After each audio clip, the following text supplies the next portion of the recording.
তোরা দেখো আজকে দেশি মুরগি রান্না হবে। তো ওয়েট 3 কিলো হয়েছে। দেখো কত বড় মুরগিটা, ভীষণ বড়। তো এটা কীভাবে কি রান্না করি সাথে থাকো। আর এখন ভাই কাটবে। তো দেখো কত বড় মুরগটা, ওয়েট 3 কিলো, ভীষণ বড়। উচ্চ করা যায় না, এত বড়। দেখো বন্ধুরা কত বড় মুরগটা। বন্ধুরা আজকে দেশি মুরগি রান্না হবে, দেখালামই তো মুরগিটা। তো দেখো গরম জল দিয়ে ছুলে নিয়েছি, কত বড়, আমি উঁচু করতে পারছি না, তো এত বড়। তো দেখো আমি উঁচু করার মতন অবস্থায় নেই, এত ভারী। তো দেখো এই মুরগিটা আজকে রান্না হবে। তো কীভাবে রান্না করছি ফার্স্ট থেকে লাস্ট পর্যন্ত ভিডিওটা দেখো বন্ধুরা। আর ভিডিওটা শুরু করার আগে লাইক করে দিও। আর দেখো ক্যামেরায়ও আসছে না, এত বড় মুরগিটা। তো দেখো কত বড় না, ভীষণ বড় মুরগি। দেখো বন্ধুরা কাটছে এখন, অনেক বড় তো বটিতে কাটা যাচ্ছে না আর কি। ওইগুলো পিস করে নিয়ে তারপরে বটিতে কাটতে হচ্ছে।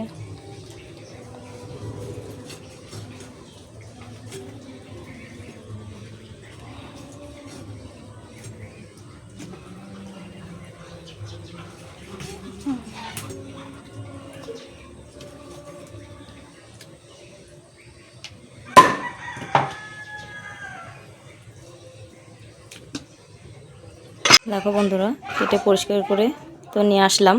এখন দেখো মশলা নিয়েছি কি কি। দেখো আদা নিয়েছি, রসুন নিয়েছি, পেঁয়াজ কুচি নিয়েছি, শুকনো লঙ্কা নিয়েছি। তো এই মশলাটা আমি বেটে নেবো, আর জিরে আর ধনে। তো আজকে শিলনোড়ায় বাটা মশলা দিয়ে রান্না হবে। তো দেখো আমি এখন সব মশলাগুলো শিলপাটায় রান্না করবো, যেহেতু এখন বেটে নেব মশলাটা আমি সব। এখন আমি সব মশলাটা বেটে নেব শিলনোড়ায়। তো আদাটা এখন বেটে নিচ্ছি। বাটা হয়ে গেছে, তো এখন আমি তুলে নিচ্ছি। এখন বেটে নেব রসুনটা।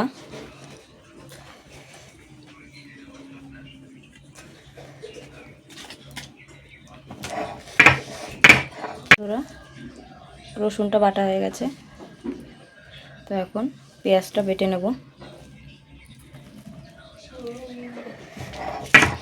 বন্ধুরা কিছুটা পেঁয়াজ আমি বেশিটা বেটে নিয়েছি, অল্প করে আমি রেখে দিয়েছি। তো পেঁয়াজ বাটাটা হয়ে গেছে, নামিয়ে নিলাম। এখন আমি ধনে জিরেটা বেটে নেব। ধনে দিয়ে দিয়েছি, জিরে একসঙ্গে আমি বেটে নেব।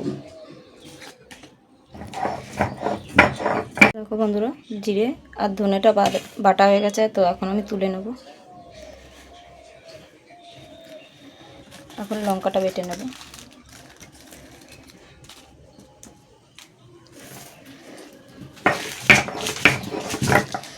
এখন মাংসটা ম্যারিনেট করে নেব।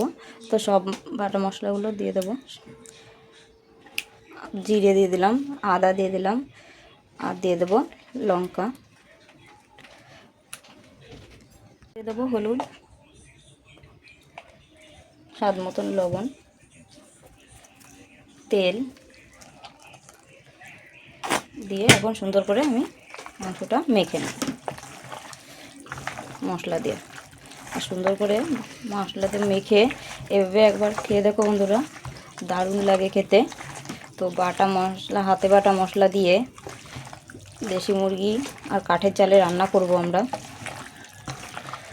আজকে, দারুণ লাগবে খেতে। তো এইভাবে মেখে আমি এখন 10-15 মিনিট রেখে দেবো। আর রসুনটা দিইনি বন্ধুরা, তো এটা দিয়ে মাখলাম। আর পেঁয়াজ রসুনটা কষিয়ে তারপরে দেবো। তো এইভাবে আমি ঢাকা দিয়ে রেখে দেবো এখন মাংসটা। তেল দিয়ে দিয়েছি কড়াইতে। তো এখন আলুগুলো ভাজা করে নেব, সুন্দর করে লাল লাল করে আলুগুলো ভাজা করব।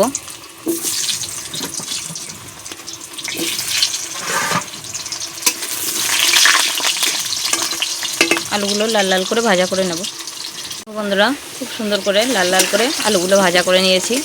তো এখন আমি নামিয়ে নেব আলু ভাজাগুলো, সুন্দর করে ভাজা করেছি। তো আলুগুলো এখন সব নামিয়ে নেব এক এক করে। দিয়ে দিলাম তেজপাতা, জিরে, শুকনো লঙ্কা দিয়ে সুন্দর করে ভাজা করে নেব। এখন পেঁয়াজ কুচিটা দিয়ে দেবো। পেঁয়াজ কুচিটা সুন্দর করে ভাজা করে নেব। বন্ধুরা সুন্দর করে ভাজা করে নিয়েছি। এখন পেঁয়াজ আর রসুনটা একসঙ্গে দিয়ে দেবো। দিয়ে এখন সুন্দর করে মশলাটা কষিয়ে নেব।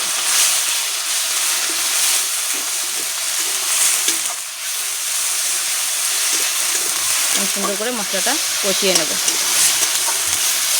বন্ধুরা মশলা থেকে তেল ছেড়ে দিয়েছে। সুন্দর করে মশলাটা কষিয়ে নিয়েছি। যত সুন্দর করে মশলাটা কষানো হবে তত ভালো লাগবে খেতে। তো এখন আমি মাংসটা দিয়ে দেবো। দিয়ে এখন সুন্দর করে ঢেকে ঢেকে কষিয়ে নেব।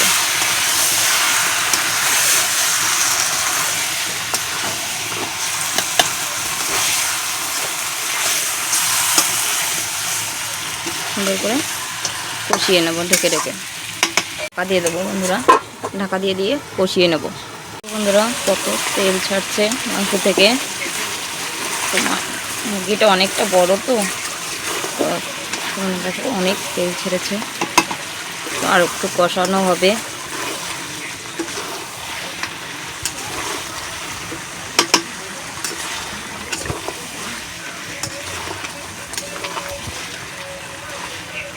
আর একটু কষিয়ে নেব। এখন আলুটা দিয়ে দেবো।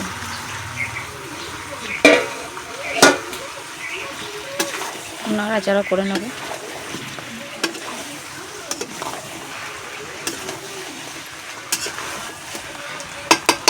এখন আবার ঢাকা দিয়ে দেবো।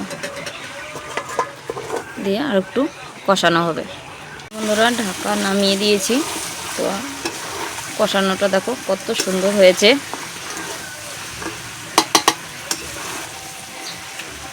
এটা দেখো বন্ধুরা।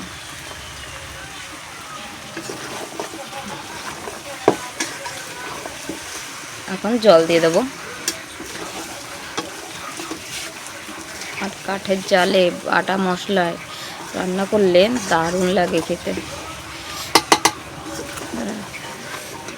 এখন জল দিয়ে দেবো।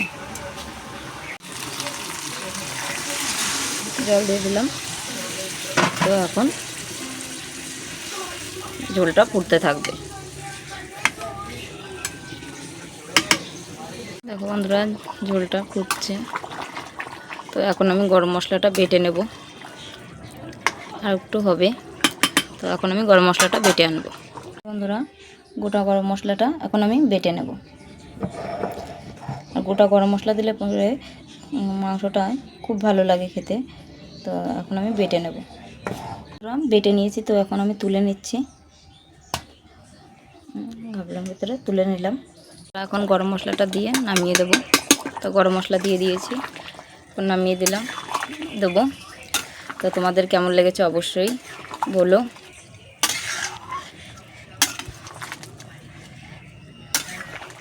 কি সুন্দর হয়েছে। এখন নামিয়ে দেবো। তোরা এখন ছেলে খেয়ে বলবে কেমন হয়েছে খেতে। তো বাবু খাও, খেয়ে বলো কেমন হয়েছে খেতে।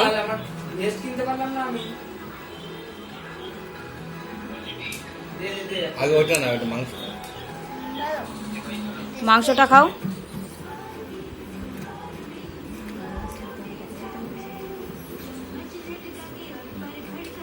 কেমন খেতে?